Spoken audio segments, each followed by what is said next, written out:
வணக்கம். நள்ளிரவில் தாவேக தலைவர் நடிகர் விஜய்க்கு மெசேஜ் போட்டு சந்திரபாபு நாயுடு. மிரண்டு போன அரசியல் கட்சிகள், தேசிய அளவில் கவனம் பெற்ற விஜய்.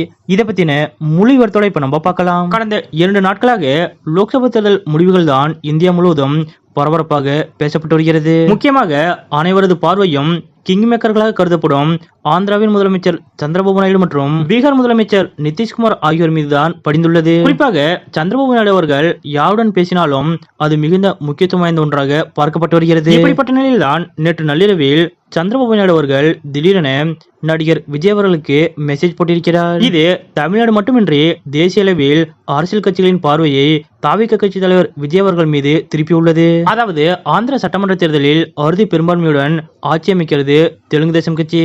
ஆந்திராவின் முதலமைச்சராக சந்திரபாபு நாயுடு அவர்கள் 4வது முறையாக வருகிற 12ஆம் தேதி பதவியேற்கிறார். இதையொட்டி தேர்தல் முடிவுகள் வெளியான அன்றே தமிழக வெற்றிக் கழக தலைவர் நடிகர் விஜய் அவர்கள் சந்திரபாபு நாயுடுவிற்கு வாழ்த்து தெரிவித்தார். இந்த நிலையில் ஆந்திர சட்டசபை தேர்தலில் வெற்றி பெற்றதற்கு வாழ்த்து தெரிவித்த விஜய் அவர்களுக்கு சந்திரபாபு நாயுடு அவர்கள் நன்றி தெரிவித்திருக்கிறார். மனமார்ந்த வாழ்த்துக்களுக்கு நன்றி TVK விஜயகார் என எக்ஸ்தல பக்கத்தில் சந்திரபாபு நாயுடு அவர்கள் தெரிவித்திருக்கிறார். இது வெறும் சாதாரணமான நன்றி என்று எடுத்துக்கொள்ள முடியாது.